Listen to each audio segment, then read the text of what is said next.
ਫਤਿਹ।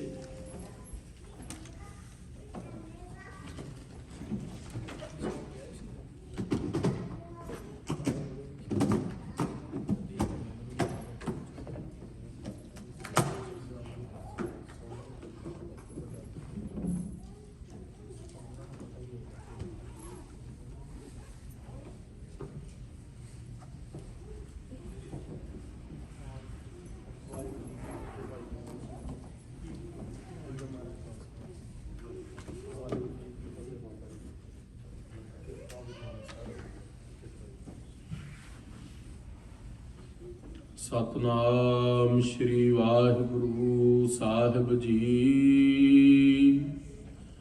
ਗੁਰੂ ਨਾਨਕ ਪਦ ਪੰਕਜ ਬੰਦਨ, ਪਦ ਪੰਕਜ ਬੰਦਨ। ਸਿਮਰੋ ਅੰਗਦ ਦੁਖ ਨਿਕੰਦਨ। ਗੁਰੂ ਅਮਰਦਾਸ ਹਿਰਦੈ ਨਿਤ ਧਿਆਵੋ, ਹਿਰਦੈ ਨਿਤ ਧਿਆਵੋ। ਸ਼੍ਰੀ ਗੁਰੂ ਰਾਮਦਾਸ ਗੁਣ ਗਾਵੋ। ਗੁਰੂ ਅਰਜੁਨ ਬਿਗਨ ਕੇ ਨਾਸਕ, ਬਿਗਨਨ ਕੇ ਨਾਸਕ।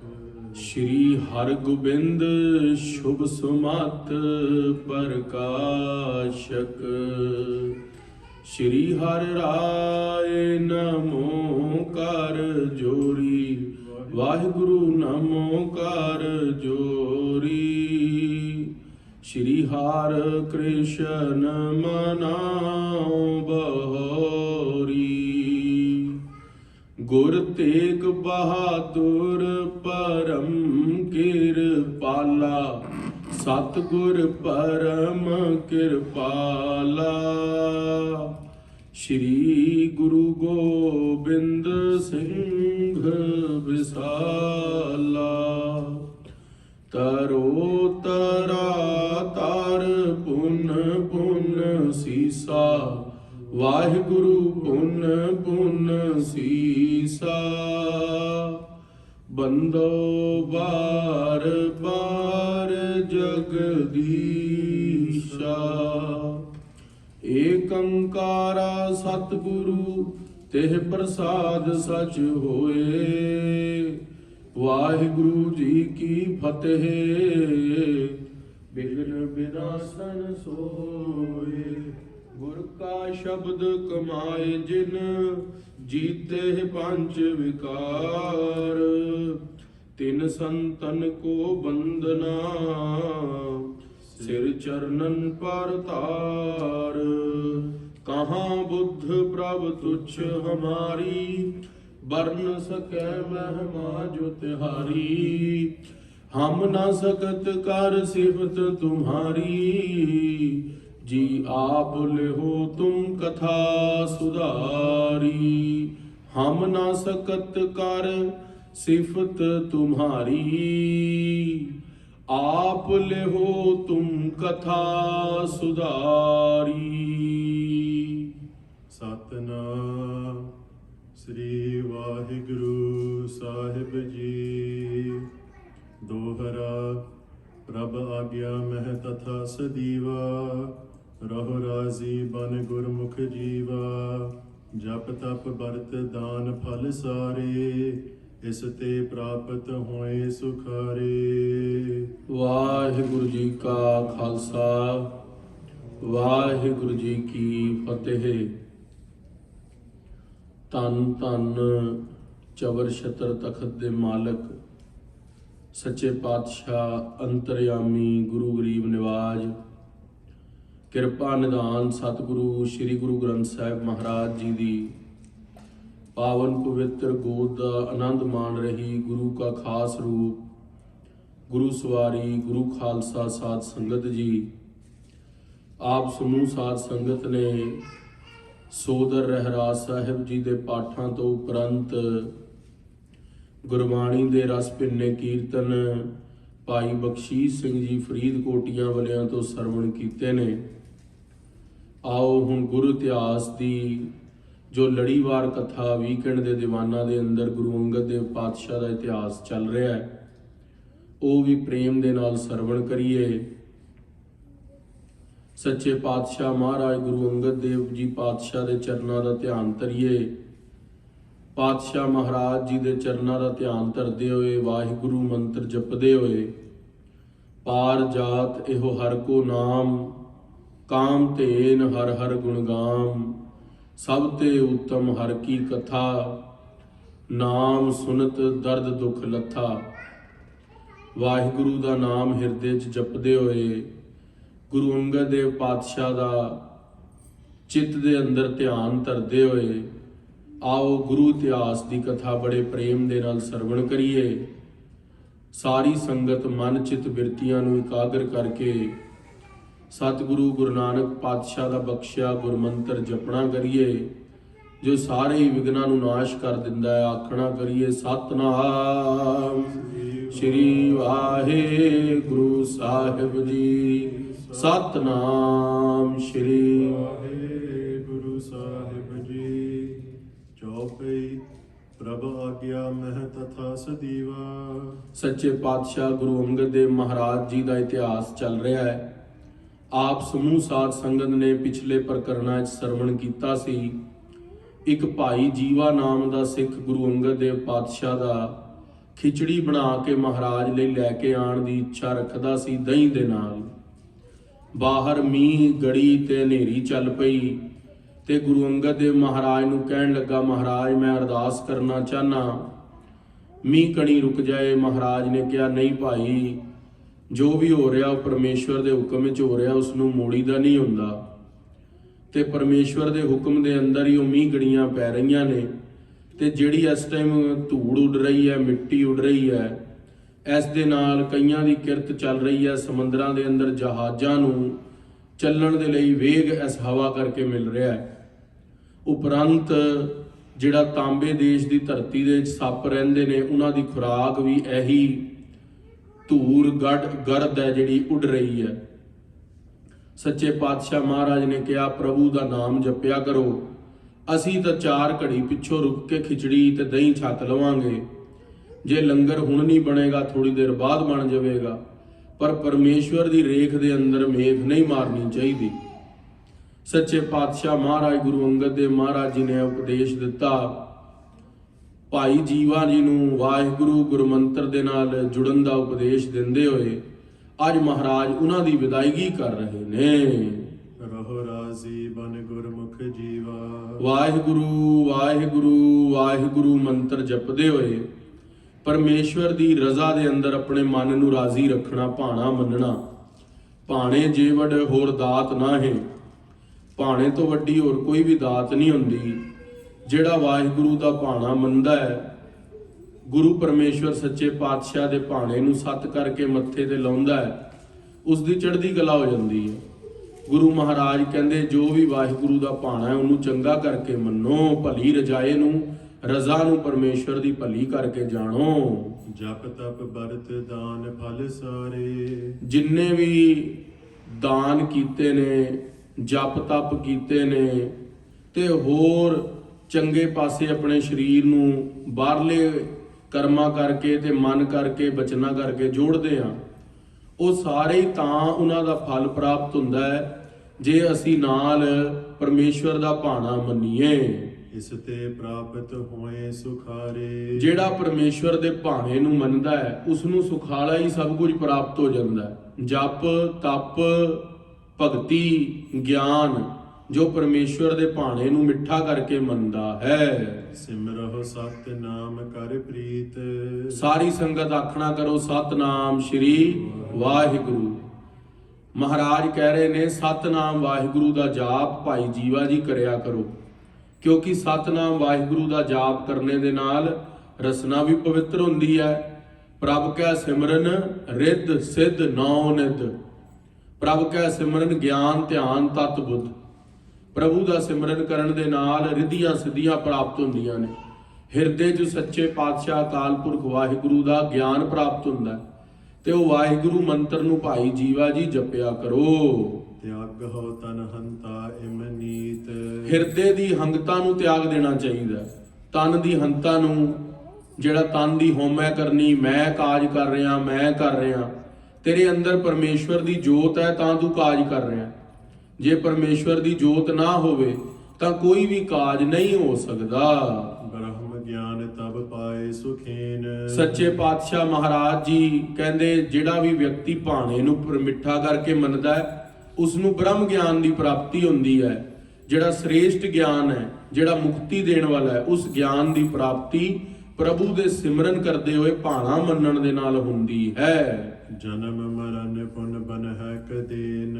ਜਨਮ ਤੇ ਮਰਨ ਉਸ ਵਿਅਕਤੀ ਦਾ ਖਤਮ ਹੋ ਜਾਂਦਾ ਹੈ ਜੋ ਵਾਹਿਗੁਰੂ ਦੀ ਰਜ਼ਾ ਦੇ ਅੰਦਰ ਆਪਣੀ ਘੜੀਆਂ ਨੂੰ ਬਿਤਾਉਂਦਾ ਹੈ। ਸੁਨ ਜੀਵੇ ਤਬ ਬੰਧਨ ਕਰੀ। ਸੱਚੇ ਪਾਤਸ਼ਾਹ ਮਹਾਰਾਜ ਤੋਂ ਆਗਿਆ ਲੈਣ ਲਈ ਭਾਈ ਜੀਵਾ ਜੀ ਮਹਾਰਾਜ ਦਾ ਉਪਦੇਸ਼ ਲੈ ਕੇ ਸਤਿਗੁਰ ਸੀਖ ਭਲੀ ਉਰ ਧਰੀ। ਸੱਚੇ ਪਾਤਸ਼ਾਹ ਮਹਾਰਾਜ ਜੀ ਸੀਖ ਨੂੰ ਹਿਰਦੇ ਦੇ ਅੰਦਰ ਭਲੀ ਪ੍ਰਕਾਰ ਕਰਕੇ ਜਾਣਿਆ। ਉਹ ਇੱਕ ਦਿਨ ਮਹਿ ਗਿਆਨੀ ਹੋਵਾ। ਸੱਚੇ ਪਾਤਸ਼ਾਹ ਮਹਾਰਾਜ ਜੀ ਤੋਂ ਉਪਦੇਸ਼ ਲੈ ਕੇ ਇੱਕੋ ਦਿਨ ਦੇ ਅੰਦਰ ਗਿਆਨ ਦੀ ਪ੍ਰਾਪਤੀ ਹੋ ਗਈ। ਕਿਉਂਕਿ ਉੱਤਮ ਵਕਤਾ ਜਦੋਂ ਉੱਤਮ ਸਰੋਤੇ ਨੂੰ ਉਪਦੇਸ਼ ਦਿੰਦਾ ਹੈ ਤੇ ਉਹਨਾਂ ਦੇ ਆਪਸ ਦੇ ਅੰਦਰ ਹਿਰਦੇ ਤੋਂ ਜੋ ਉਪਦੇਸ਼ ਨਿਕਲਦਾ ਹੈ ਉਹ ਸਰੋਤੇ ਦੇ ਹਿਰਦੇ 'ਚ ਜਾ ਕੇ ਵਸ ਜਾਂਦਾ। ਉੱਤਮ ਜਿਹੜਾ ਸਰੋਤਾ ਹੁੰਦਾ ਹੈ, ਗੁਰੂ ਅੰਗਦ ਦੇਵ ਪਾਤਸ਼ਾਹ ਸੱਚੇ ਪਾਤਸ਼ਾਹ ਅਕਾਲ ਪੁਰਖ ਵਾਹਿਗੁਰੂ ਦਾ ਸਰੂਪ ਨੇ ਤੇ ਭਾਈ ਜੀਵਾ ਜੀ ਇੱਕ ਜਗਿਆਸੂ ਨੇ। ਮਨ ਨਿਰਮਲ ਕਰਕੇ ਉਪਦੇਸ਼ ਨੂੰ ਗ੍ਰਹਿਣ ਕੀਤਾ ਤੇ ਉੱਤਮ ਗਿਆਨ ਦੀ ਪ੍ਰਾਪਤੀ ਹੋ ਗਈ। ਏਕੋ ਰੂਪ ਸਰਬ ਮਹਿ ਜੋਵਾ। ਸੱਚੇ ਪਾਤਸ਼ਾਹ ਮਹਾਰਾਜ ਜੀ ਨੇ ਇੱਕੋ ਹੀ ਰੂਪ ਅਕਾਲ ਪੁਰਖ ਵਾਹਿਗੁਰੂ ਦਾ ਸਾਰੀ ਸ੍ਰਿਸ਼ਟੀ ਦੇ ਅੰਦਰ ਬ੍ਰਹਮ ਦੀਸੈ ਬ੍ਰਹਮ ਸੁਣੀਐ ਏਕ ਏਕ ਵਖਾਣੀਐ ਆਤਮ ਪਸਾਰਾ ਕਰਨਹਾਰਾ ਪ੍ਰਭ ਬਿਨਾ ਨਹਿ ਜਾਣੀਐ। ਪ੍ਰਭੂ ਦੇ ਨਾਮ ਤੋਂ ਬਿਨਾ ਹੋਰ ਕਿਸੇ ਨੂੰ ਵੀ ਨਹੀਂ ਜਾਣਦੇ ਭਾਈ ਜੀਵਾ ਜੀ। ਜੀਵਤ ਰਹਿਓ ਕਰੀ ਗੁਰ ਸੇਵਾ। ਜਿੰਨਾ ਚਿਰ ਜਿੰਦਾ ਰਹੇ ਭਾਈ ਜੀਵਾ ਜੀ ਸ਼੍ਰੀ ਖੰਡੂਰ ਸਾਹਿਬ ਦੀ ਧਰਤੀ ਦੇ ਉੱਤੇ ਆ ਕੇ ਸੇਵਾ ਵੀ ਕਰਦੇ ਰਹੇ, ਸੰਗਤ ਦੀ ਸੇਵਾ ਵੀ ਆਪਣੇ ਨਗਰ ਦੇ ਅੰਦਰ ਕਰਕੇ ਗੁਰੂ ਦੀ ਖੁਸ਼ੀ ਪ੍ਰਾਪਤ ਕੀਤੀ। ਤਨ ਤਜ ਲੈ ਹੋਏ ਬ੍ਰਹਮ ਅਪੇਵਾ। ਤੇ ਜਦੋਂ ਆਪਣਾ ਸਰੀਰ ਛੱਡਿਆ ਭਾਈ ਜੀਵਾ ਜੀ ਨੇ ਗੁਰੂ ਦੇ ਚਰਨਾਂ ਦੇ ਅੰਦਰ ਆਪਣੀ ਜਿਹੜੀ ਜੋਤ ਸੀਗੀ ਉਹ ਗੁਰੂ ਦੀ ਜੋਤ ਦੇ ਅੰਦਰ ਸਮਾ ਲਈ। ਗੁੱਜਰ ਨਾਮ ਸੋ ਜਾਤ ਲੋਹਾਰ। ਹੁਣ ਇੱਕ ਭਾਈ ਗੁੱਜਰ ਜੀ ਉਹ ਕੰਮ ਤੋਂ ਪੇਸ਼ੇ ਤੋਂ ਲੋਹਾਰ ਨੇ। ਉਹ ਗੁਰੂ ਅੰਗਦ ਦੇਵ ਮਹਾਰਾਜ ਜੀ ਕੋਲ ਸਿੱਖ ਇੱਕ ਗੁਰੂ ਅੰਗਦ ਦੇਵ ਪਾਤਸ਼ਾਹ ਕੋਲ ਖੰਡੂਰ ਸਾਹਿਬ ਦੀ ਧਰਤੀ ਤੇ ਆਉਂਦੇ ਨੇ। ਚੱਲ ਆਇਓ ਗੁਰ ਕੇ ਦਰਬਾਰ। ਸੱਚੇ ਪਾਤਸ਼ਾਹ ਗੁਰੂ ਅੰਗਦ ਦੇਵ ਮਹਾਰਾਜ ਜੀ ਕੋਲ ਸ਼੍ਰੀ ਖੰਡੂਰ ਸਾਹਿਬ ਭਾਈ ਗੁੱਜਰ ਜੀ, ਗੁੱਜਰ ਇੱਕ ਜਾਤ ਵੀ ਹੁੰਦੀ ਹੈ ਜਿਹੜੇ ਗਵਾਲਿਆਂ ਦੀ ਰੱਖਿਆ ਕਰਦੇ ਨੇ ਜਾਂ ਜਿਹੜੇ ਗਊਆਂ ਨੂੰ ਪਾਲਣਾ ਕਰਦੇ ਨੇ, ਦੁੱਧ ਵੇਚਦੇ ਨੇ, ਪਰ ਇੱਥੇ ਨਾਮ ਭਾਈ ਗੁੱਜਰ ਆਇਆ ਹੈ। ਬੰਧਨ ਕਰ ਬੈਠਿਓ ਗੁਰ ਪਾਸ।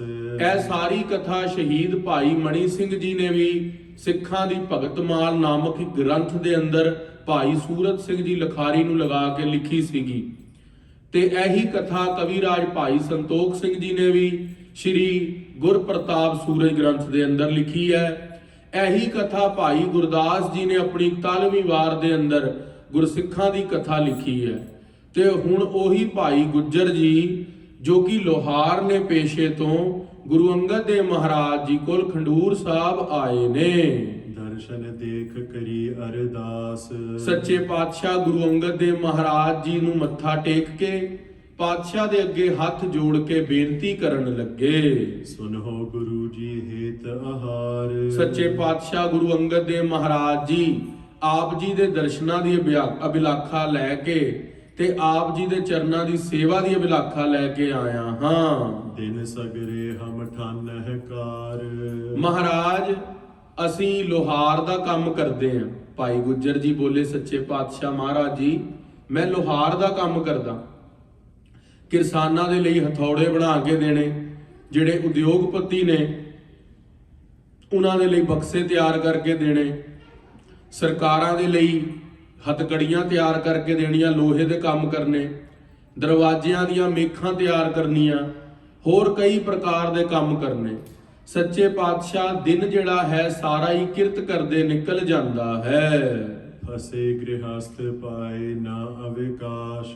ਗੁਰੂ ਅੰਗਦ ਦੇਵ ਮਹਾਰਾਜ ਜੀ ਘਰ ਦੇ ਅੰਦਰ ਇੰਨੇ ਫਸੇ ਹੋਏ ਆ, ਕੰਮ ਕਾਜਾਂ ਦੇ ਅੰਦਰ ਇੰਨੇ ਫਸ ਗਏ ਆ, ਕਬੀਲਦਾਰੀ ਚੋਂ ਨਿਕਲ ਕੇ ਆਪ ਜੀ ਦੀ ਬੰਦਗੀ ਕਰਨ ਦਾ, ਭਜਨ ਕਰਨ ਦਾ ਸਮਾਂ ਨਹੀਂ ਮਿਲਦਾ। ਸੇਵਾ ਕਰਹਿ ਰਹਿ ਤੁਮ ਪਾਸ।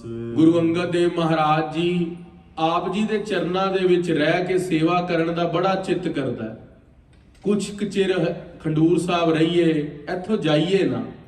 ਅਸੀਂ ਵੀ ਖਾਲਸਾ ਜੀ, ਇਹ ਜਿੰਨੇ ਵੀ ਪ੍ਰਸ਼ਨ ਗੁਰਸਿੱਖਾਂ ਦੇ ਆ ਰਹੇ ਨੇ ਨਾ, ਇਹ ਸਾਡੇ ਵੀ ਆਹੀ ਪ੍ਰਸ਼ਨ ਨੇ ਗੁਰੂ ਪਾਤਸ਼ਾਹ ਤੋਂ। ਅਸੀਂ ਆਪਣੇ ਆਪ ਨੂੰ ਭਾਈ ਗੁੱਜਰ ਜੀ ਦੀ ਜਗ੍ਹਾ ਤੇ ਖੜਾ ਕਰ ਲਈਏ। ਉਹਨਾਂ ਦਾ ਪ੍ਰਸ਼ਨ ਹੈ, ਮਹਾਰਾਜ ਅਸੀਂ ਘਰ ਗ੍ਰਸਤੀ ਫਸੇ ਹੋਏ ਆ, ਉਹੀ ਹਾਲਤ ਸਾਡੀ ਹੈ ਵਿਦੇਸ਼ਾਂ 'ਚ ਆ ਕੇ। ਸੋਮਵਾਰ ਤੋਂ ਲੈ ਕੇ ਸ਼ੁੱਕਰਵਾਰ ਤੱਕ ਅਸੀਂ ਆਪਣੇ ਕੰਮਾਂ ਦੇ ਅੰਦਰ ਫਸੇ ਹੋਏ ਆ, ਤੇ ਪ੍ਰਥਾਏ ਸਾਖੀ ਮਹਾਪੁਰਖ ਬੋਲਦੇ ਸਾਂਝੀ ਸਗਲ ਜਹਾਨਾ। ਜਿਹੜੇ ਵੀ ਕੋਈ ਮਹਾਪੁਰਸ਼ ਸਾਖੀ ਬੋਲਦੇ ਨੇ ਨਾ, ਉਹ ਸਾਰੇ ਸੰਸਾਰ ਦੀਆਂ ਕਾਮਨ ਪ੍ਰੋਬਲਮਸ ਦਾ ਸੋਲੂਸ਼ਨ ਹੁੰਦਾ ਹੈ। ਤੇ ਗੁਰੂ ਅੰਗਦ ਦੇਵ ਮਹਾਰਾਜ ਸੱਚੇ ਪਾਤਸ਼ਾਹ ਦੇ ਅੱਗੇ ਭਾਈ ਗੁੱਜਰ ਜੀ ਕਹਿੰਦੇ, ਮਹਾਰਾਜ ਘਰ ਗ੍ਰਸਤੀ ਦੇ ਅੰਦਰ ਇੰਨੇ ਗਲਤਾਨ ਹੋ ਗਏ ਆ, ਚਿੱਤ ਕਰਦਾ ਤੁਹਾਡੇ ਕੋਲ ਖੰਡੂਰ ਸਾਹਿਬ ਰਹਿ ਜਾਈਏ। ਹਮਰੋ ਭੀ ਕਿਮ ਹੋਏ ਕਲਿਆਣ। ਪਰ ਮਹਾਰਾਜ ਘਰ ਗ੍ਰਸਤੀ ਦੇ ਵਿੱਚੋਂ ਨਿਕਲ ਕੇ ਛੱਡ ਕੇ ਤੁਹਾਡੇ ਕੋਲ ਵੀ ਨਹੀਂ ਰਹਿ ਸਕਦੇ। ਪਰ ਜੇ ਤੁਹਾਡੇ ਕੋਲ ਰਹਿ ਕੇ ਨਾ ਭਜਨ ਬੰਦਗੀ ਕੀਤੀ, ਮੇਰਾ ਕਲਿਆਣ ਕਿਸ ਤਰ੍ਹਾਂ ਹੋਵੇਗਾ? ਮੈਂ ਆਪਣਾ ਜੀਵਨ ਕਿਸ ਤਰ੍ਹਾਂ ਸਕਾਰਥਾ ਕਰਾਂਗਾ? ਜਨਮ ਮਰਨ ਦਾ ਬੰਧਨ ਹਾਨ। ਗੁਰੂ ਅੰਗਦ ਦੇਵ ਪਾਤਸ਼ਾਹ ਜੀ, ਜਨਮ ਮਰਨ ਦਾ ਬੜਾ ਭਾਰੀ ਬੰਧਨ ਹੈ। ਅੱਜ ਇੱਕ ਮਾਂ ਦੇ ਪੇਟ ਚੋਂ ਨਿਕਲਿਆ, ਅੱਗੇ ਪਤਾ ਨਹੀਂ ਕਿੰਨੀਆਂ ਹੀ ਜੂਨਾਂ ਭੁਗਤਣੀਆਂ ਨੇ, ਕਿੰਨੀਆਂ ਜੂਨੀਆਂ, ਸੂਅਰ ਦੀ ਜੂਨੀ, ਕੁੱਤੇ ਦੀ ਜੂਨੀ, 84 ਲੱਖ ਜੂਨੀਆਂ ਨੇ। ਸਾਰੀ ਜੂਨੀਆਂ ਮਹਾਰਾਜ ਭੁਗਤਣੀਆਂ ਪੈਣਗੀਆਂ। ਕਿਰਪਾ ਕਰੋ ਸਾਨੂੰ ਮੁਕਤੀ ਦਾ ਮਾਰਗ ਦੱਸੋ। ਸੁਨ ਸਤਿਗੁਰ ਕੀ ਨਸ ਉਪਦੇਸ਼। ਗੁਰੂ ਪਾਤਸ਼ਾਹ ਮਹਾਰਾਜ ਉਸਦੇ ਹਿਰਦੇ ਦੀ ਸ਼ਰਧਾ ਦੇਖ ਕੇ, ਅਤੇ ਗੁਰੂ ਪਾਤਸ਼ਾਹ ਮਹਾਰਾਜ ਉਸਨੇ ਜੋ ਆਪਣੀ ਸਤਿਗੁਰੂ ਨੂੰ ਦਿਲ ਦੀ ਬਿਰਥਾ ਸੁਣਾਈ ਹੈ, ਵੀ ਮਹਾਰਾਜ ਮੈਂ ਘਰ ਗ੍ਰਸਤੀ ਨੂੰ ਨਹੀਂ ਛੱਡ ਸਕਦਾ, ਆਪਣਾ ਕੰਮ ਵੀ ਨਹੀਂ ਛੱਡ ਸਕਦਾ, ਤੇ ਮਹਾਰਾਜ ਤੁਹਾਡੀ ਭਜਨ ਬੰਦਗੀ ਵੀ ਕਰਨਾ ਚਾਹਨਾ। ਉਸ ਗੱਲ ਨੂੰ ਸਾਰੀ ਨੂੰ ਸੱਚੇ ਪਾਤਸ਼ਾਹ ਨੇ ਸਮਝਿਆ, ਕਿਉਂਕਿ ਪੂਰਾ ਗੁਰੂ ਜੋ ਹੁੰਦਾ ਹੈ ਨਾ, ਉਹ ਵਿਅਕਤੀ ਦੀ ਜਿਗਿਆਸਾ ਦੇਖ ਕੇ ਉਪਦੇਸ਼ ਦਿੰਦਾ ਹੈ। ਕੋਈ ਕਰਮ ਕਾਂਡ ਦੇ ਅੰਦਰ ਹੈ, ਉਸ ਨੂੰ ਭਗਤੀ ਕਾਂਡ 'ਚ ਲੈ ਕੇ ਜਾਂਦੇ ਨੇ। ਕੋਈ ਭਗਤੀ ਕਾਂਡ ਦੇ ਅੰਦਰ ਹੈ, ਉਸ ਨੂੰ ਗਿਆਨ ਕਾਂਡ 'ਚ ਲੈ ਕੇ ਜਾਂਦੇ ਨੇ। ਕਿਸੇ ਦਾ ਗਿਆਨ ਕਾਂਡ ਵੀ ਸੰਪੂਰਨ ਹੋ ਗਿਆ, ਮਹਾਰਾਜ ਉਸ ਨੂੰ ਸਿੱਧਾ ਹੀ ਮੁਕਤ ਕਰ ਦਿੰਦੇ ਨੇ। ਤੇ ਕਈ ਹਜੇ ਵਿਚਾਰੇ ਪਹਿਲੇ ਦਿਨ ਹੀ ਗੁਰੂ ਘਰ ਆਏ ਨੇ, ਉਹਨਾਂ ਨੂੰ ਮਹਾਰਾਜ ਧੀਰੇ ਧੀਰੇ ਸੇਵਾ ਵੱਲ ਜੋੜਦੇ ਨੇ। ਸੋ ਸੱਚੇ ਪਾਤਸ਼ਾਹ ਮਹਾਰਾਜ ਜੀ, ਗੁਰੂ ਅੰਗਦ ਦੇਵ ਜੀ, ਉਹਨਾਂ ਨੂੰ ਉੱਤਰ ਦੇਣ ਲੱਗੇ ਨੇ ਭਾਈ ਗੁੱਜਰ ਜੀ ਨੂੰ। ਇੱਕ ਚਿਤ ਜਪ ਜੀ ਪਠੋ ਹਮੇਸ਼। ਆਖਣਾ ਕਰੋ ਜੀ ਸਤਨਾਮ ਸ੍ਰੀ ਵਾਹਿਗੁਰੂ। ਮਹਾਰਾਜ ਕਹਿੰਦੇ ਇੱਕ ਚਿਤ ਇਕਾਗਰ ਹੋ ਕੇ ਸ੍ਰੀ ਜਪਜੀ ਸਾਹਿਬ ਦਾ ਪਾਠ ਕਰੋ। ਆਪਣੀ ਕਿਰਤ ਤੇ ਜਦੋਂ ਤੁਸੀਂ ਜਾਣ ਤੋਂ ਪਹਿਲੇ ਸ੍ਰੀ ਜਪਜੀ ਸਾਹਿਬ ਦਾ ਪਾਠ ਕਰੋ, ਤੇ ਜਦੋਂ ਤੁਸੀਂ ਕਿਰਤ ਤੇ ਪਹੁੰਚ ਜਾਂਦੇ ਹੋ ਤਦੋਂ ਵੀ ਜਪਜੀ ਸਾਹਿਬ ਦਾ ਪਾਠ ਕਰੋ। ਜੇ ਤਿਕ ਵਾਰ ਪਠਿਓ ਨਿਤ ਜਾਏ। ਜਿੰਨੀ ਵਾਰ ਜਪਜੀ ਸਾਹਿਬ ਦਾ ਪਾਠ ਹੋ ਸਕਦਾ ਵੱਧ ਤੋਂ ਵੱਧ ਪੜੋ। ਖਾਲਸਾ ਜੀ 40 ਪੌੜੀਆਂ ਨੇ, ਕਿੰਨੀ ਕੁ ਦੇਰ ਲੱਗਦੀ ਹੈ ਪੜ੍ਹਦੇ ਹੋਏ? ਵੱਧ ਤੋਂ ਵੱਧ 10 ਮਿੰਟ। ਜੇ ਅਸੀਂ ਸਵੇਰੇ ਕਿਰਤ ਤੇ ਜਾਣਾ ਸਾਰਿਆਂ ਨੇ, ਅਸੀਂ ਜਪਜੀ ਸਾਹਿਬ ਦਾ ਪਾਠ ਕਰ ਸਕਦੇ ਹਾਂ। ਪਰ ਮਨ ਆਲਸੀ ਹੈ, ਮਨ ਕਹਿੰਦਾ ਛੋੜ ਲੇਟ ਹੋ ਜਾਾਂਗੇ, ਬੱਸ ਨਿਕਲ ਜੇਗੀ, ਉੱਥੇ ਜਾ ਕੇ ਹੋਰ ਘੰਟਾ ਪਹਿਲਾਂ ਪਹੁੰਚ ਜਾਈਏ, ਓਵਰ ਟਾਈਮ ਲਾ ਲਵਾਂਗੇ, ਉਹਦੇ ਫालतू ਪੈਸੇ ਬਣ ਜਾਣਗੇ। ਪਰ ਖਾਲਸਾ ਜੀ, ਗੁਰੂ ਪਾਤਸ਼ਾਹ ਮਹਾਰਾਜ ਦੀ ਜੋ ਸਿੱਖੀ ਦੀ ਦਾਤ ਹੈ, ਉਹ ਜਪਜੀ ਸਾਹਿਬ ਦੇ ਅੰਦਰ ਖਜ਼ਾਨਾ ਸਾਰਾ ਹੀ ਲੁਕਿਆ ਹੋਇਆ। ਅਮੁੱਲ ਗੁਣ ਅਮੁੱਲ ਵਾਪਾਰ, ਅਮੁੱਲ ਵਾਪਾਰੀਐ ਅਮੁੱਲ ਭੰਡਾਰ। ਅਮੁੱਲ ਆਵਹਿ ਅਮੁੱਲ ਲੈ ਜਾਹੇ, ਅਮੁੱਲ ਭਾਏ ਅਮੁਲਾ ਸਮਾਹੇ। ਤੋ ਉਹ ਅਮੁੱਲ ਗੁਣ ਹੈ, ਉਸ ਦਾ ਕੋਈ ਮੁੱਲ ਨਹੀਂ ਹੈ। ਜੇ ਤੂੰ ਜਪਜੀ ਸਾਹਿਬ ਦਾ ਪਾਠ ਕਰ ਰਿਹਾ ਹੈ, ਆਪਣੇ ਮਨ ਨੂੰ ਇਕਾਗਰ ਕਰਕੇ, ਤੈਨੂੰ ਸਾਰੀਆਂ ਵਸਤੂਆਂ ਦੀ ਪ੍ਰਾਪਤੀ ਹੋ ਜਾਵੇਗੀ। ਧਨ ਦੀ ਪ੍ਰਾਪਤੀ ਵੀ ਹੋ ਜਾਵੇਗੀ, ਤੇ ਸੰਸਾਰੀ ਲੋੜਾਂ ਦੀ ਪ੍ਰਾਪਤੀ ਵੀ ਹੋ ਜਾਵੇਗੀ, ਤੇ ਤੈਨੂੰ ਭਗਤੀ ਤੇ ਮੋਕਸ਼ ਵੀ ਮਿਲ ਜਾਵੇਗਾ। ਜੋ ਗੁਰੂ ਨਾਨਕ ਦੇਵ ਮਹਾਰਾਜ ਨੇ ਸ਼੍ਰੀ ਜਪਜੀ ਸਾਹਿਬ ਦਾ ਪਾਠ ਗੁਰੂ ਗ੍ਰੰਥ ਸਾਹਿਬ ਦੇ ਪਹਿਲੇ ਅੰਗ ਤੋਂ ਲੈ ਕੇ 8ਵੇਂ ਅੰਗ ਤੱਕ ਲਿਖਿਆ ਹੋਇਆ।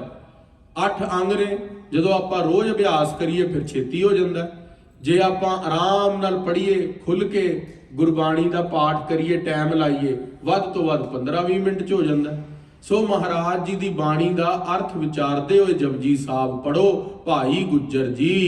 ਪਠਿਤ ਰਹੋ ਦੀਰਘ ਫਲ ਪਾਏ। ਤੇ ਜਿਹੜਾ ਵੀ ਜਪਜੀ ਸਾਹਿਬ ਦਾ ਪਾਠ ਕਰਦਾ ਹੈ ਉਸ ਨੂੰ ਦੀਰਘ ਫਲ ਪ੍ਰਾਪਤ ਹੁੰਦਾ ਹੈ। ਦੀਰਘ ਕਹਿੰਦੇ ਨੇ ਬਹੁਤ ਘਣਾ, ਵਿਸ਼ੇਸ਼ ਕਰਕੇ ਜਿਹੜਾ ਵੀ ਗੁਰੂ ਕਾ ਸਿੱਖ ਜਪਜੀ ਸਾਹਿਬ ਦਾ ਪਾਠ ਹਿਤ ਚਿਤ ਇਕਾਗਰ ਹੋ ਕੇ ਕਰਦਾ ਹੈ ਉਸ ਨੂੰ ਬਹੁਤ ਭਾਰੀ ਫਲ ਪ੍ਰਾਪਤ ਹੁੰਦਾ ਹੈ ਭਾਈ ਗੁੱਜਰ ਜੀ। ਵੇਖੋ ਗਰੀਬ ਕਾਜ ਕਰ ਦੀਜੈ। ਤੇ ਦੂਜੀ ਮਹਾਰਾਜ ਨੇ ਇੱਕ ਖਾਲਸਾ ਜੀ ਜਪਜੀ ਸਾਹਿਬ ਦੇ ਪਾਠ ਨੂੰ ਕਈ ਗੁਰੂ ਕੇ ਸਿੱਖ ਪੁਰਾਤਨ ਕੋਈ 1 ਕਰਨੇ, ਕੋਈ 10 ਕਰਨੇ, ਕਿਸੇ ਨੇ 11 ਕਰਨੇ, ਕਿਸੇ ਨੇ 21 ਕਰਨੇ। ਬਾਬਾ ਦੀਪ ਸਿੰਘ ਜੀ ਦਾ ਇਤਿਹਾਸ ਹੀ ਬਚਨਾ 101 ਜਪਜੀ ਸਾਹਿਬ ਦੇ ਪਾਠ ਦਾ ਨੇਮ ਸੀਗਾ। ਪ੍ਰਸ਼ਾਦਾ ਛਕਣ ਤੋਂ ਪਹਿਲੇ ਜਿਹੜਾ ਸਵੇਰ ਵਾਲਾ ਪ੍ਰਸ਼ਾਦਾ। ਖਾਲਸਾ ਜੀ ਗੁਰੂ ਇਤਿਹਾਸ ਦੇ ਅੰਦਰ ਇੱਕ ਸਾਖੀ ਆਂਦੀ ਹੈ ਭਾਈ ਲੱਖੂ ਦੀ ਤੇ ਭਾਈ ਬੁੱਧੂ ਦੀ। ਭਾਈ ਬੁੱਧੂ ਤੇ ਭਾਈ ਲੱਖੂ ਗੁਰੂ ਅਰਜਨ ਦੇਵ ਪਾਤਸ਼ਾਹ ਦੇ ਦੋਨੋਂ ਹੀ ਸਿੱਖ ਸੀਗੇ। ਜਿਹੜਾ ਭਾਈ ਲੱਖੂ ਸੀਗਾ ਉਹ 21 ਜਪਜੀ ਸਾਹਿਬ ਦੇ ਪਾਠ ਰੋਜ਼ ਕਰਦਾ ਸੀਗਾ ਤੇ ਭਾਈ ਬੁੱਧੂ ਜੀ ਨੇ ਆਪਣੇ ਘਰ ਨਾਲ ਆਵਾ ਲਗਵਾਇਆ। ਆਵਾ ਸਾਰੇ ਸਮਝਦੇ ਨੇ ਬ੍ਰਿਕ ਕਲਿਨ ਜਿਸ ਦੇ ਅੰਦਰ ਤਿਆਰ ਹੁੰਦੀ ਹੈ, ਇੱਟ ਤਿਆਰ ਹੁੰਦੀ ਹੈ। ਅੰਮ੍ਰਿਤਸਰ ਦੀ ਧਰਤੀ ਦੇ ਉੱਤੇ ਇੱਟਾਂ ਤਿਆਰ ਕਰਨ ਦੇ ਲਈ ਆਵਾ ਲਗਵਾਇਆ। ਜਿਹੜੇ ਪਹਿਲੇ ਆਵੇ ਹੁੰਦੇ ਸੀ ਨਾ ਉਹ ਜ਼ਿਆਦਾ ਹਾਈਟ ਤੇ ਨਹੀਂ ਹੁੰਦੇ ਸੀ ਤੇ ਪੋਰਟੇਬਲ ਹੁੰਦੇ ਸੀ, ਮੂਵ ਵੀ ਹੋ ਸਕਦੇ ਸੀਗੇ ਇੱਧਰ ਤੋਂ ਉੱਧਰ। ਅੱਜ ਉਹਦੇ ਤਾਂ ਪੱਕੇ ਹੀ ਹੋ ਜਾਂਦੇ ਨੇ, ਵੱਡੇ ਲੱਗ ਜਾਂਦੇ ਨੇ। ਤੇ ਉਹਨਾਂ ਦੀ ਜਿਹੜੀ ਪਹਿਲੇ ਵਾਲਿਆਂ ਦੀ ਸੀਗੀ ਉਹ ਇੱਧਰ ਉੱਧਰ ਆਪਾਂ ਲੈ ਕੇ ਵੀ ਜਾ ਸਕਦੇ ਸੀਗੇ ਜੇ ਕਿਤੇ ਇੱਟ ਤਿਆਰ ਕਰਨੀ ਹੈ। ਤੇ ਭਾਈ ਬੁੱਧੂ ਜੀ ਨੇ ਆਪਣਾ ਆਵੇ ਦੀ ਅਰਦਾਸ ਕਰਾਣੀ ਸੀ ਗੁਰੂ ਅਰਜਨ ਦੇਵ ਮਹਾਰਾਜ ਤੋਂ। ਤੇ ਮਹਾਰਾਜ ਨੂੰ ਅਰਦਾਸ ਕਰਕੇ ਆਇਆ ਅੰਮ੍ਰਿਤਸਰ, ਮਹਾਰਾਜ ਮੈਂ ਨਵਾਂ ਆਵਾ ਲਵਾਇਆ ਤੇ ਉਸ ਤੋਂ ਇੱਟ ਪੱਕੀ ਨਿਕਲੇ, ਆਪ ਜੀ ਸੰਗਤ ਨੂੰ ਲੈ ਕੇ ਆਓ, ਅਰਦਾਸ ਕਰਵਾਣੀ ਹੈ ਤੁਹਾਡੇ ਤੋਂ। ਜਿਸ ਤਰ੍ਹਾਂ ਅਸੀਂ 5 ਪਿਆਰਿਆਂ ਨੂੰ ਘਰ ਪ੍ਰਸ਼ਾਦੇ ਲਈ ਬੁਲਾਉਂਦੇ ਆ ਵੀ ਸਾਡਾ ਕਾਜ ਸਿੱਧ ਹੋ ਜਾਵੇ। ਅਸੀਂ ਨਵਾਂ ਘਰ ਲਿਆ, ਸਾਡਾ PR ਆਇਆ, ਨੌਕਰੀ ਲੱਗੀ ਹੈ, ਅਸੀਂ ਵੀ ਆਪਣੀ ਅਰਦਾਸ ਕਰਾਉਂਦੇ ਆ। ਤੇ ਭਾਈ ਬੁੱਧੂ ਕਹਿੰਦਾ ਮਹਾਰਾਜ ਸੱਚੇ ਪਾਤਸ਼ਾਹ ਕਿਰਪਾ ਕਰੋ, ਮੇਰੇ ਘਰ ਆਓ। ਗੁਰੂ ਅਰਜਨ ਦੇਵ ਮਹਾਰਾਜ ਸੰਗਤ ਨੂੰ ਲੈ ਕੇ, ਸਾਰੀ ਨੂੰ ਲੈ ਕੇ ਨਾ ਉਹਦੇ ਘਰ ਪਹੁੰਚ ਗਏ। ਮਹਾਰਾਜ ਸੱਚੇ ਪਾਤਸ਼ਾਹ ਨੇ ਪਹਿਲਾਂ ਕੀਰਤਨ ਕੀਤਾ, ਸੰਗਤ ਸਾਰੀ ਨੇ ਰਲ ਕੇ ਵਾਹਿਗੁਰੂ ਮੰਤਰ ਜਪਿਆ, ਉਹਦਾ ਘਰ ਪਵਿੱਤਰ ਹੋਇਆ ਸਾਰਾ। ਤੇ ਮਹਾਰਾਜ ਨੇ ਅਰਦਾਸ ਕੀਤੀ ਬਈ ਸੱਚੇ ਪਾਤਸ਼ਾਹ ਗੁਰੂ ਨਾਨਕ ਦੇਵ ਮਹਾਰਾਜ ਜੀ, ਗੁਰੂ ਅੰਗਦ ਦੇਵ ਜੀ, ਗੁਰੂ ਅਮਰਦਾਸ ਸੱਚੇ ਪਾਤਸ਼ਾਹ, ਗੁਰੂ ਰਾਮਦਾਸ ਜੀ, ਸਾਰੀ ਸੰਗਤ ਆਈ ਆ, ਮਹਾਰਾਜ ਬੁੱਧੂ ਦਾ ਆਵਾ ਪੱਕਾ ਹੋ ਜਾਵੇ। ਉਹਦਾ ਨਾਮ ਸੀ ਭਾਈ ਬੁੱਧੂ। ਤੇ ਮਹਾਰਾਜ ਸੱਚੇ ਪਾਤਸ਼ਾਹ ਤੋਂ ਅਰਦਾਸ ਕਰਾ ਕੇ ਜਿਸ ਤਰ੍ਹਾਂ ਲੰਗਰ ਸ਼ੁਰੂ ਹੁੰਦਾ, ਲੰਗਰ ਸ਼ੁਰੂ ਹੋ ਗਿਆ। ਕੁਝ ਕੁ ਦੇਰ ਬਾਅਦ 10-15 ਮਿੰਟ ਬਾਅਦ, ਘੰਟੇ 2 ਘੰਟੇ ਬਾਅਦ ਸਾਰੀ ਸਮਾਪਤੀ ਹੋ ਗਈ, ਸੰਗਤ ਨੇ ਲੰਗਰ ਛਕ ਲਿਆ। ਤੇ ਇੱਕ ਸਿੱਖ ਆਇਆ ਜਿਹਦਾ ਨਾਮ ਸੀ ਭਾਈ ਲੱਖੂ। ਉਹ ਬੜਾ ਗਰੀਬ ਸਿੱਖ ਸੀਗਾ ਪਰ ਬੜੀ ਚੜ੍ਹਦੀ ਕਲਾ ਵਾਲਾ ਸੀ। ਉਹ ਲੰਘ ਰਿਹਾ ਸੀ, ਉਹਨੇ ਦੇਖਿਆ ਵੀ ਸੰਗਤ ਜੋੜੇ ਪਾ ਪਾ ਕੇ ਬਾਹਰ ਜਾ ਰਹੀ ਹੈ, ਇੱਥੇ ਲੰਗਰ ਛਕ ਲਈਏ, ਸਵੇਰ ਦਾ ਕੁਝ ਛਕਿਆ ਨਹੀਂ ਹੈ। ਭਾਈ ਲੱਖੂ ਜੀ ਜਦੋਂ ਅੰਦਰ ਜਾਣ ਲੱਗੇ ਤੇ ਭਾਈ ਬੁੱਧੂ ਦੇ ਅੱਗੋਂ ਜਿਹੜੇ ਸੇਵਾਦਾਰ ਸਿੱਖ ਕਰ ਰਹੇ ਸੀ ਉਹ ਕਹਿੰਦਾ ਮੈਂ ਪ੍ਰਸ਼ਾਦਾ ਛਕਣਾ। ਉਹ ਸਿੱਖ ਬੋਲੇ ਵੀ ਪ੍ਰਸ਼ਾਦਾ ਤਾਂ ਫਤਿਹ ਹੋ ਗਿਆ ਬਾਬਾ ਜੀ। ਉਹ ਕਹਿੰਦਾ ਵੀ ਮੈਨੂੰ ਤਾਂ ਬਹੁਤ ਭੁੱਖ ਲੱਗੀ ਹੈ, ਮੈਂ ਤਾਂ ਹੁਣੇ ਨਿਤਨੇਮ ਤੋਂ ਉੱਠਿਆ, ਮੇਰੀ ਪ੍ਰਸ਼ਾਦਾ ਛਕਣ ਦੀ ਇੱਛਾ ਹੈ। ਉਹ ਕਹਿੰਦਾ ਬਾਬਾ ਚੱਲ ਅੱਗੇ ਜਾ, ਹੋਰ ਕਿੱਥੇ ਛਕੀ। ਤੇ ਉਹ ਕਹਿੰਦੇ ਵੀ ਕਿਸ ਗੱਲ ਲਈ ਅਰਦਾਸ ਕਰਾਈ ਹੈ। ਉਹ ਕਹਿੰਦੇ ਵੀ ਆਵਾ ਲਗਵਾਇਆ, ਨਵਾਂ ਆਵਾ ਪੱਕਾ ਹੋਵੇ। ਉਹ ਕਹਿੰਦਾ ਬੁੱਧੂ ਦਾ ਆਵਾ ਕੱਚਾ। ਜਦੋਂ ਇੰਨੀ ਗੱਲ ਬੋਲੀ, ਨਾਨਕ ਦਾਸ ਮੁਖ ਤੇ ਜੋ ਬੋਲੇ ਇਹਾਂ ਉਹਾਂ ਸੱਚ ਹੋਵੇ। ਜਦੋਂ ਇੰਨੀ ਗੱਲ ਬੋਲੀ ਤੇ ਬੁੱਧੂ ਦਾ ਆਵਾ ਕੱਚਾ ਹੋ ਗਿਆ ਅੰਦਰੋਂ, ਕਿਉਂਕਿ 21 ਜਪਜੀ ਸਾਹਿਬ ਦੇ ਪਾਠ ਰੋਜ਼ ਕਰਦਾ ਸੀ। ਤੇ ਪਹਿਲੀ ਇੱਟ ਪਵਾਈ ਸੀ, ਜਦੋਂ ਨਿਕਾਲ ਕੇ ਪੂਰਾ ਪਹਿਲਾ ਚੱਠ ਬਾਹਰ ਕੱਢਿਆ, ਸਾਰੀ ਇੱਟਾਂ ਕੱਚੀ ਨਿਕਲੀਆਂ। ਤੇ ਗੁਰੂ ਅਰਜਨ ਦੇਵ ਮਹਾਰਾਜ ਉੱਥੇ ਹੀ ਸੀ। ਮਹਾਰਾਜ ਸੱਚੇ ਪਾਤਸ਼ਾਹ ਤੁਹਾਡੀ ਸੰਗਤ ਨੇ ਅਰਦਾਸ ਕੀਤੀ ਹੈ, ਮੇਰੀ ਤੇ ਆਵੇ ਦੀਆਂ ਇੱਟਾਂ ਕੱਚੀ ਨਿਕਲੀਆਂ। ਮਹਾਰਾਜ ਕਹਿੰਦੇ ਸਾਡੇ ਤੋਂ ਵੀ ਉੱਤੇ ਗੁਰੂ ਨਾਨਕ ਦੇ ਸਿੱਖ ਨੇ, ਉਹਨਾਂ ਨੇ ਜਪਜੀ ਸਾਹਿਬ ਪੜਨ ਵਾਲਿਆਂ ਨੇ, 21 ਜਪਜੀ ਸਾਹਿਬ ਪੜਨ ਵਾਲਿਆਂ ਨੇ ਬਚਨ ਕਰ ਦਿੱਤਾ ਹੈ ਤੇਰਾ ਆਵਾ ਕੱਚਾ। ਮਹਾਰਾਜ ਕਹਿੰਦੇ ਪਹਿਲੇ ਤਾਂ ਉਹਨੂੰ ਅੰਦਰ ਬੁਲਾ ਕੇ ਤਾਜ਼ਾ ਪ੍ਰਸ਼ਾਦਾ ਬਣਾ ਕੇ ਛਕਾਓ। ਪ੍ਰਸ਼ਾਦਾ ਛਕਾਇਆ ਗਿਆ ਭਾਈ ਬੁੱਧੂ ਜੀ ਨੂੰ ਤੇ ਕਿਹਾ ਮਹਾਰਾਜ ਹੁਣ ਮੇਰੀ ਕਿਰਪਾ ਕਰੋ, ਵੀ ਮੇਰੀ ਕੀ ਗਲਤੀ ਹੈ, ਪ੍ਰਸ਼ਾਦਾ ਫਤਿਹ ਹੋ ਗਿਆ ਸੀ। ਸੱਚੇ ਪਾਤਸ਼ਾਹ ਮਹਾਰਾਜ ਨੇ ਫੇਰ ਭਾਈ ਲੱਖੂ ਜੀ ਨੂੰ ਬੇਨਤੀ ਕੀਤੀ। ਭਾਈ ਲੱਖੂ ਜੀ ਕਿਹਾ ਮਹਾਰਾਜ ਆਪ ਜੀ ਜੋ ਬਚਨ ਕਰੋਗੇ ਸੱਤ ਹੋਵੇਗਾ। ਹੁਣ ਜਿਹੜੇ ਮਹਾਪੁਰਸ਼ ਹੁੰਦੇ ਨੇ ਨਾ, ਉਹ ਕਦੇ ਵੀ ਮਹਾਪੁਰਸ਼ ਦੀ ਗੱਲ ਨਹੀਂ ਕੱਟਦੇ। ਉਹਨਾਂ ਨੇ ਸੱਚੇ ਪਾਤਸ਼ਾਹ ਗੁਰੂ ਅਰਜਨ ਦੇਵ ਮਹਾਰਾਜ ਨੇ ਕਿਹਾ, ਬੁੱਧੂ ਤੇਰੀਆਂ ਕੱਚੀਆਂ ਇੱਟਾਂ ਵੀ ਪੱਕੇ ਦੇ ਭਾਅ ਵਿਕਣਗੀਆਂ। ਤੇ ਹੈਦਰਾਬਾਦ ਦੇ ਅੰਦਰ ਉਹਦੇ ਨਵਾਬ ਦੀ ਕੋਈ ਹਵੇਲੀ ਬਣ ਰਹੀ ਸੀ, ਉਹਨੂੰ ਕੱਚੀ ਇੱਟ ਚਾਹੀਦੀ ਸੀ। ਉਹ ਕੱਚੀ ਇੱਟ ਦੇ ਲਈ ਉਹਦੇ ਬੰਦੇ ਲੈਣ ਆਏ ਤੇ ਕੱਚੀਆਂ ਇੱਟਾਂ ਪੱਕੇ ਦੇ ਮੁੱਲ ਹੀ ਲੈ ਗਏ। ਆਖਣਾ ਕਰੋ ਸਤਨਾਮ ਸ਼੍ਰੀ ਵਾਹਿਗੁਰੂ। ਸੋ ਮਹਾਰਾਜ ਗੁਰੂ ਅੰਗਦ ਦੇਵ ਸੱਚੇ ਪਾਤਸ਼ਾਹ ਕਹਿ ਰਹੇ ਨੇ, ਵੱਧ ਤੋਂ ਵੱਧ ਭਾਈ ਜਪਜੀ ਸਾਹਿਬ ਦੇ ਪਾਠ ਕਰਨੇ ਚਾਹੀਦੇ ਨੇ। ਜਪਜੀ ਸਾਹਿਬ ਦੇ ਪਾਠ ਕਰਨ ਦੇ ਨਾਲ ਰਸਨਾ ਵੀ ਪਵਿੱਤਰ ਹੁੰਦੀ ਹੈ, ਮਨ ਵੀ ਪਵਿੱਤਰ ਹੋ ਜਾਂਦਾ ਹੈ ਤੇ ਹਿਰਦੇ ਦੇ ਅੰਦਰ ਸ਼ਾਂਤੀ ਮਿਲਦੀ ਹੈ। ਅੱਜ ਅਸੀਂ ਸਾਰੀ ਦੌੜ ਕਿਉਂ ਦੌੜ ਰਹੇ ਹਾਂ? ਮੰਡੇ ਟੂ ਫਰਾਈਡੇ ਕਿਉਂ ਕੰਮ ਕਰ ਰਹੇ ਹਾਂ? ਵੀ ਸੈਟਰਡੇ ਸੰਡੇ ਰਿਲੈਕਸ ਕਰਾਂਗੇ। ਜੇ ਆਪਾਂ 7 ਦਿਨ ਹੀ ਰਿਲੈਕਸ ਹੋ ਜਾਈਏ ਤੇ ਕਿੱਡਾ ਵਧੀਆ ਹੋ ਜਾਵੇ। ਉਹ 7 ਦਿਨ ਰਿਲੈਕਸ ਹੋਣ ਦਾ ਤਰੀਕਾ ਕੀ ਹੈ? ਗੁਰੂ ਨਾਨਕ ਸਾਹਿਬ ਮਹਾਰਾਜ ਦੀ ਜਪਜੀ ਪੜ੍ਹੇ।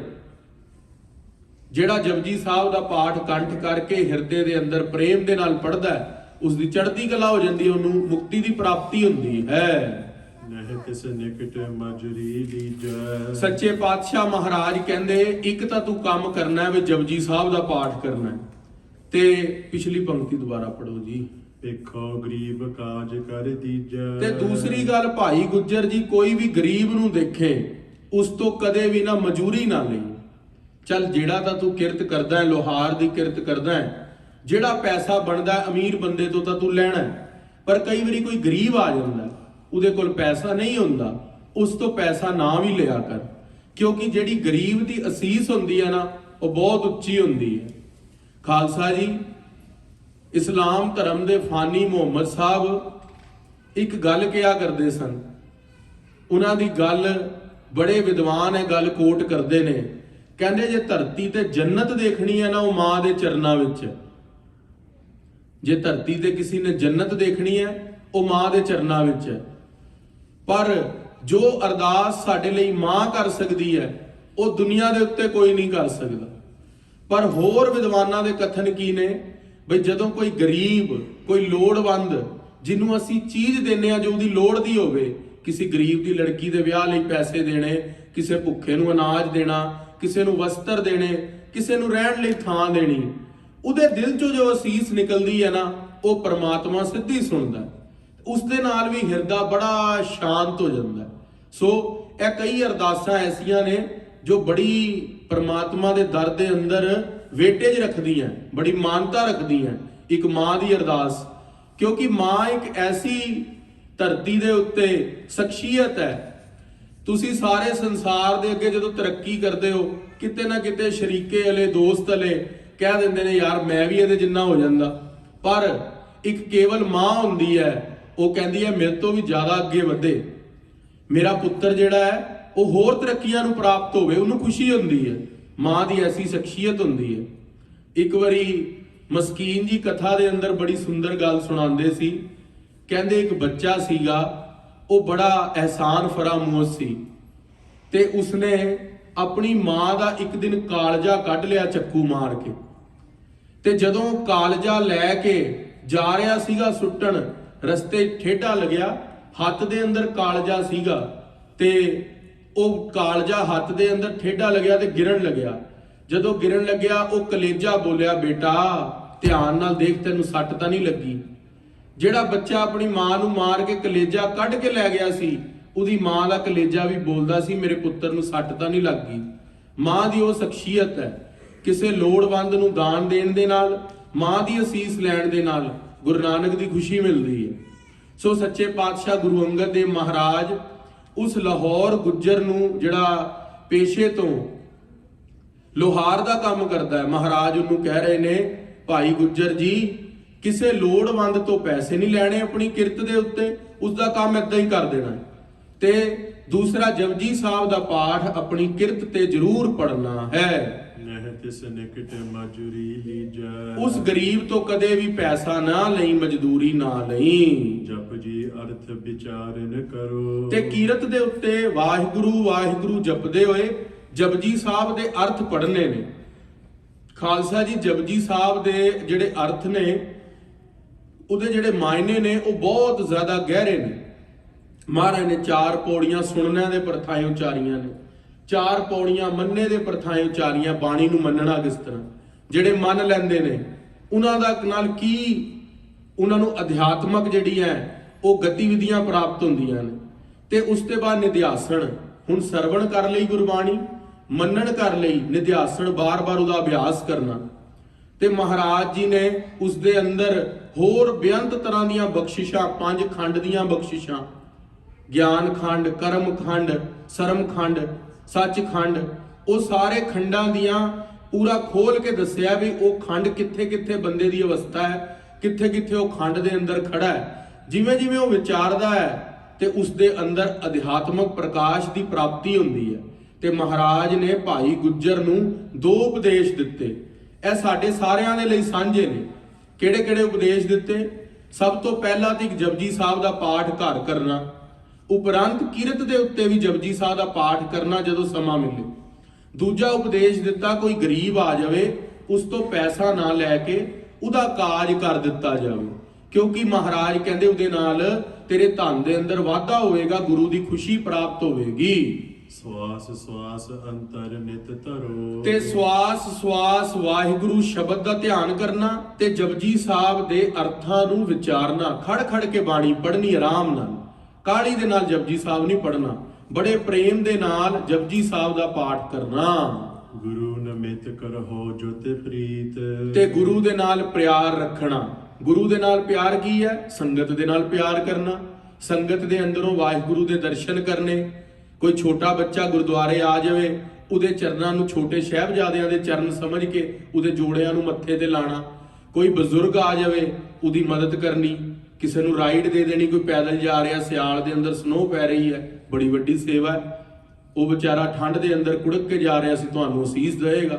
ਸੋ ਮਹਾਰਾਜ ਦੀ ਜਿਹੜੀ ਕਿਸੇ ਤਰ੍ਹਾਂ ਵੀ ਖੁਸ਼ੀ ਪ੍ਰਾਪਤ ਹੋਣੀ ਤੇ ਉਹ ਸੱਚੇ ਪਾਤਸ਼ਾਹ ਦੀ ਸੇਵਾ ਦੇ ਨਾਲ ਮਿਲਦੀ ਹੈ। ਦਇਆ ਕਰਹੁ ਦੀਨਨ ਪਰਨੀਤ, ਤੇ ਦਇਆ ਪਰ ਕਰਨੀ, ਦੀਨਾਂ ਦੇ ਉੱਤੇ, ਉਹਨਾਂ ਦੇ ਉੱਤੇ ਦਇਆ ਰੱਖਣੀ, ਹਿਰਦੇ ਦੇ ਅੰਦਰ ਗਰੀਬੀ ਰੱਖਣੀ। ਜੋ ਆਪਣੀ ਕਛ ਕਰਹੁ ਕਮਾਈ, ਜਿਹੜੀ ਵੀ ਕਮਾਈ ਕਰਨੀ, ਉਹ ਕਮਾਈ ਦੇ ਅੰਦਰੋਂ ਦਸਵੰਧ ਗੁਰੂ ਨੂੰ ਜ਼ਰੂਰ ਭੇਟਾ ਕਰਨਾ।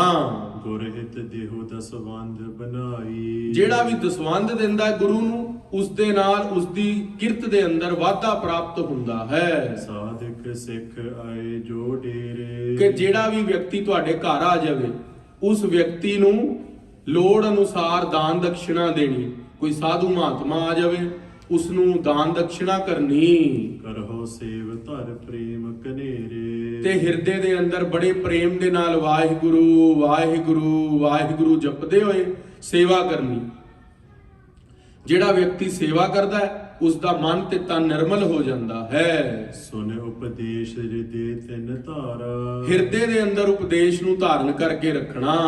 ਜਿਮ ਗੁਰ ਕਹਿਓ ਕਰਹਿ ਤਿਮ ਕਾਰਾ, ਜਿਸ ਤਰ੍ਹਾਂ ਗੁਰੂ ਪਾਤਸ਼ਾਹ ਨੇ ਜੀਵਨ ਬਤੀਤ ਕਰਨ ਨੂੰ ਕਿਹਾ, ਨਾਮ ਜਪਣਾ, ਕਿਰਤ ਕਰਨੀ, ਅੰਮ੍ਰਿਤ ਵੇਲੇ ਇਸ਼ਨਾਨ ਕਰਕੇ ਭਜਨ ਬੰਦਗੀ ਕਰਨੀ, ਉਸ ਨੂੰ ਦ੍ਰਿੜ ਕਰਕੇ ਰੱਖਣਾ। ਗ੍ਰਹਸਤੀ ਭਗਤ ਹੋਤੇ ਤਿਸ ਗ੍ਰਾਮ, ਸੱਚੇ ਪਾਤਸ਼ਾਹ ਮਹਾਰਾਜ ਨੇ ਉਪਦੇਸ਼ ਲੈ ਕੇ ਉਹ ਵਾਪਸ ਆਪਣੇ ਨਗਰ ਦੇ ਅੰਦਰ, ਜਿੱਥੇ ਹੋਰ ਗ੍ਰਸਤ ਰਹਿੰਦੇ ਸੀਗੇ, ਹੋਰ ਪਰਿਵਾਰ ਰਹਿੰਦੇ ਸੀਗੇ, ਉਪਦੇਸ਼ ਲੈ ਕੇ ਮਹਾਰਾਜ ਤੋਂ ਵਾਪਸ ਆਪਣੇ ਨਗਰ ਦੇ ਅੰਦਰ ਚਲੇ ਗਏ। ਤੇ ਜਿੰਨੇ ਹੋਰ ਗ੍ਰਸਤੀ ਪਰਿਵਾਰ ਸੀਗੇ, ਉਹਨਾਂ ਨੂੰ ਜਾ ਕੇ ਗੁਰੂ ਅੰਗਦ ਦੇਵ ਪਾਤਸ਼ਾਹ ਦਾ ਉਪਦੇਸ਼ ਸੁਣਾਇਆ, ਜਪਜੀ ਸਾਹਿਬ ਦਾ ਪਾਠ ਕਰਨ ਦਾ, ਕਿਰਤ ਦੇ ਅੰਦਰ ਮਨ ਚਿੱਤ ਇਕਾਗਰ ਕਰਕੇ, ਉਪਰੰਤ ਗਰੀਬਾਂ ਦੀ ਸੇਵਾ ਕਰਨ ਦਾ, ਤੇ ਗੁਰੂ ਪਾਤਸ਼ਾਹ ਮਹਾਰਾਜ ਦੇ ਨਿਮਿਤ ਦਸਵੰਧ ਕੱਢਣ ਦਾ। ਤੁਹਮਤ ਦੇ ਕਰ ਤਿਨ ਕੇ ਨਾਮ, ਸੱਚੇ ਪਾਤਸ਼ਾਹ ਮਹਾਰਾਜ ਜੀ ਦਾ ਉਪਦੇਸ਼ ਹੁਣ ਸਾਰੇ ਲੈਣ ਦੇ ਅਧਿਕਾਰੀ ਵੀ ਨਹੀਂ ਹੁੰਦੇ। ਤੇ ਕਈ ਵਿਅਕਤੀ ਉਹਨਾਂ ਨੂੰ ਨਾ ਭਾਈ ਗੁੱਜਰ ਜੀ ਨੂੰ ਕਹਿੰਦੇ, ਜਾ ਜਾ ਤੂੰ ਕੱਢ ਦਸਵੰਧ, ਅਸੀਂ ਕਿਉਂ ਕਰਨਾ? ਉਹੀ ਦਸਵੰਧ ਨੂੰ ਅਸੀਂ ਚੰਗੇ ਪਾਸੇ ਲਾ ਲਵਾਂਗੇ ਕਿਤੇ ਹੋਰ, ਕਿਉਂਕਿ ਸਾਰਿਆਂ ਦੀ ਬਿਰਤੀ ਇੱਕੋ ਜਿਹੀ ਨਹੀਂ ਹੁੰਦੀ, ਸਾਰੇ ਧਾਰਮਿਕ ਨਹੀਂ ਹੁੰਦੇ, ਕਿਉਂਕਿ ਵਿਅਕਤੀ 4 ਤਰ੍ਹਾਂ ਦੇ ਹੁੰਦੇ ਨੇ।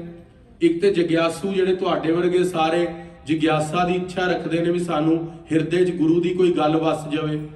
ਇੱਕ ਹੁੰਦੇ ਨੇ ਪਾਮਰ ਪੁਰਸ਼, ਜਿਨ੍ਹਾਂ ਦਾ ਕੋਈ ਭਗਤੀ ਨਾਲ ਲੈਣਾ, ਕੋਈ ਗੁਰਦੁਆਰੇ ਜਾ ਰਿਹਾ ਉਹਨੂੰ ਕਹਿੰਦਾ ਛੱਡ ਗੁਰਦੁਆਰੇ, ਚੱਲ ਸਿਨੇਮੇ ਨੂੰ ਚੱਲੀਏ। ਉਹ ਕਈ ਉਹ ਵੀ ਵਿਅਕਤੀ ਹੁੰਦੇ ਨੇ, ਸੰਗਤ ਦੇ ਅੰਦਰ ਬੈਠਣ ਦਾ ਜੀ ਨਹੀਂ ਕਰਦਾ, ਨਾਮ ਜਪਣ ਦਾ ਜੀ ਨਹੀਂ ਕਰਦਾ।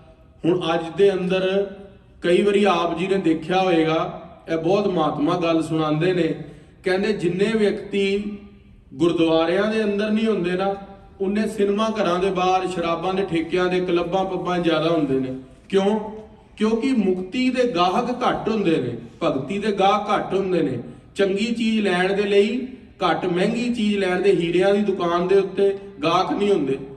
ਵਾਲਮਾਰਟ ਭਰੇ ਦੇ ਭਰੇ ਪਏ ਨੇ ਕਿਉਂਕਿ ਉੱਥੇ ਸਮਾਨ ਸਸਤਾ ਹੈ, ਪਰ ਹੀਰਿਆਂ ਦੀ ਦੁਕਾਨਾਂ ਦੇ ਅੰਦਰ ਗਾਹਕ ਘੱਟ ਨੇ। ਜਿਹੜੀ ਗੁਰੂ ਕੀ ਸੰਗਤ ਹੈ, ਸਾਧ ਸੰਗਤ ਅਸਥਾਨ ਸੱਚਖੰਡ ਨੂਰ, ਸਾਧ ਸੰਗਤ ਅਸਥਾਨ ਜਗਮਗ ਨੂਰ ਹੈ, ਲੱਖ ਲੱਖ ਸਸੀਅਰ ਭਾਨ ਕਿਰਨ ਠਰੂਰ ਹੈ। ਇਹ ਜਿਹੜਾ ਸਥਾਨ ਹੈ ਸੱਚਖੰਡ ਸਥਾਨ ਹੈ, ਇਹ ਸੱਚਖੰਡ ਲੈ ਕੇ ਜਾਣ ਵਾਲਾ ਸਥਾਨ ਹੈ। ਇਹਦਾ ਜਿਹੜੇ ਗਾਹਕ ਨੇ ਉਹ ਘੱਟ ਨੇ।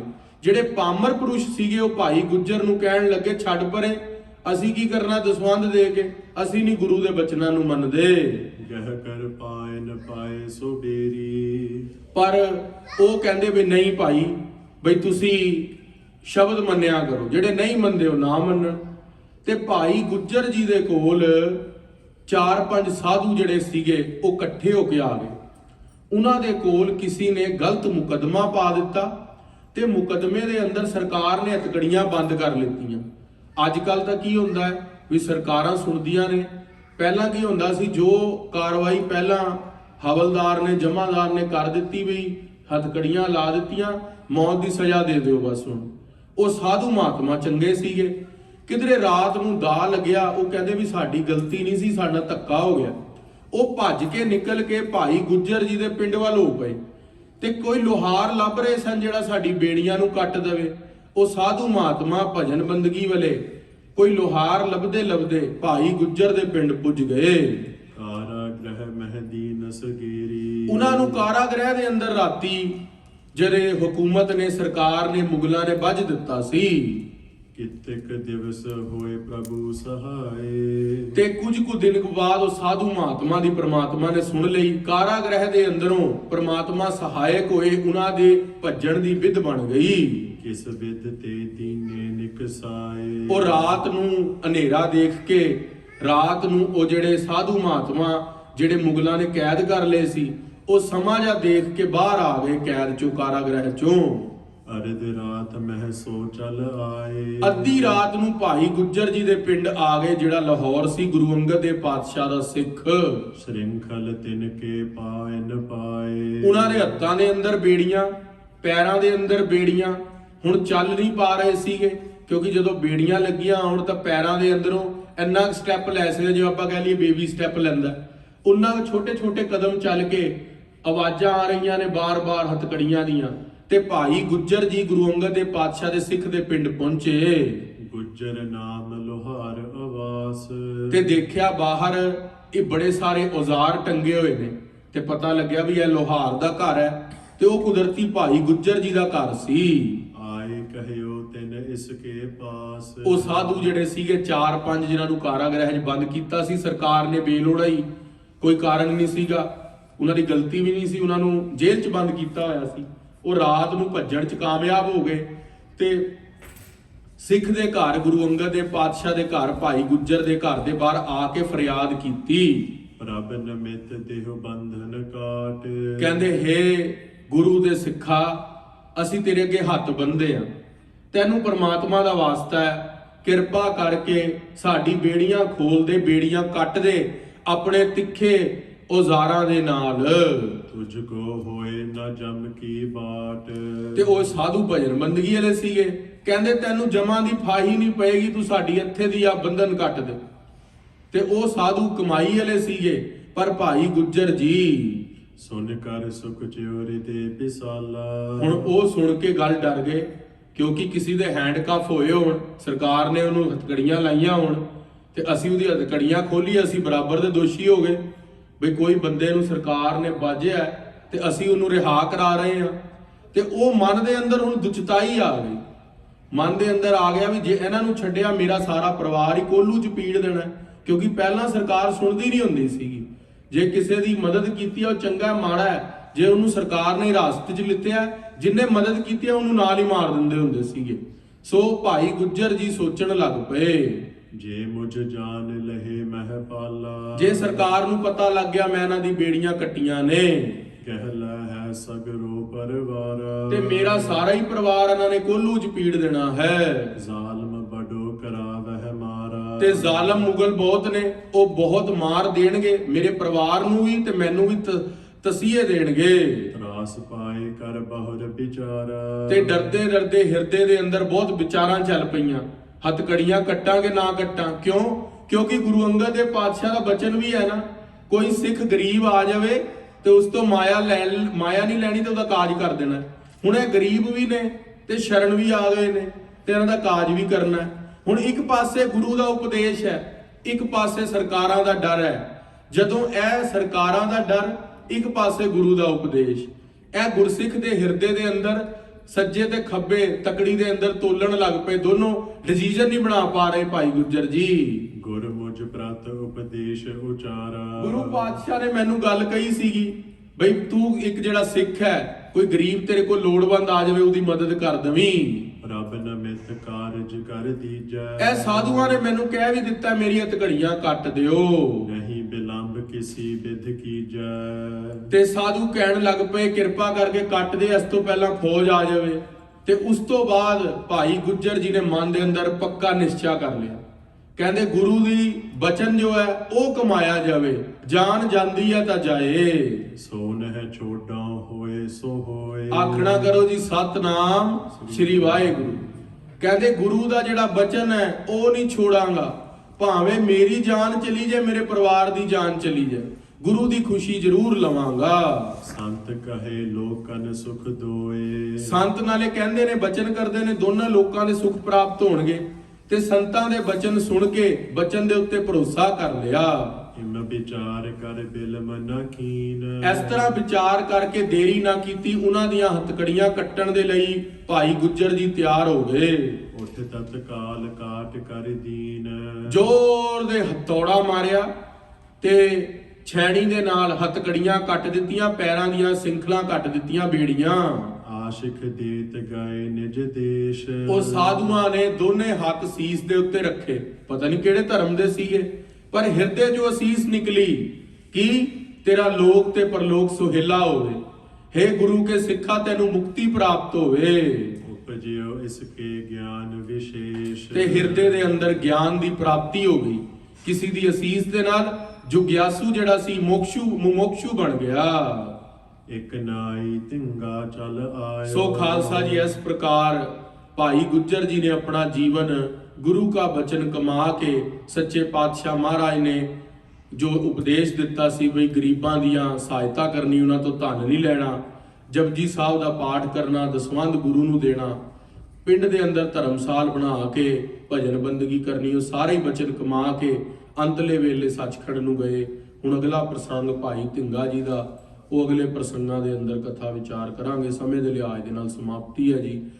ਵਿਸਰਨਾ ਹੀ ਦਾਤਾਰ, ਵਿਸਰਨਾ ਹੀ ਦਾਤਾਰ, ਵਿਸਰਨਾ ਹੀ ਦਾਤਾਰ, ਵਿਸਰਨਾ ਹੀ ਦਾਤਾਰ। ਆਪਣਾ ਨਾਮ ਦੇਹੋ, ਆਪਣਾ ਨਾਮ ਦੇਹੋ, ਆਪਣਾ ਨਾਮ ਦੇਹੋ, ਆਪਣਾ ਨਾਮ ਦੇਹੋ। ਗੁਣ ਗਾਵਾਂ ਦਿਨ ਰਾਤ, ਗੁਣ ਗਾਵਾਂ ਦਿਨ ਰਾਤ, ਗੁਣ ਗਾਵਾਂ ਦਿਨ ਰਾਤ, ਗੁਣ ਗਾਵਾਂ ਦਿਨ ਰਾਤ। ਨਾਨਕ ਚਾਓਏ ਹੋ, ਨਾਨਕ ਚਾਓਏ ਹੋ, ਨਾਨਕ ਚਾਓਏ ਹੋ, ਨਾਨਕ ਚਾਓਏ ਹੋ। हे गोबिंद हे गोपाल हे दयाल लाल, प्राणनाथ ना सखे लीन दर्द निवार, हे समर्थ गम पूर्ण आंध कूप महाभयान, नानक पार उतार आए प्रभ शरणागति, कृपा निध दयाल, एक अखर हर मन वस्त, नानक होत निहाल। फाही काटे मिटे गवन, फते भई मन जीत, नानक गुर ते थित पाई, फिर न मिटे नित नीत। वाहिगुरु जी का खालसा, वाहिगुरु जी की फतेह।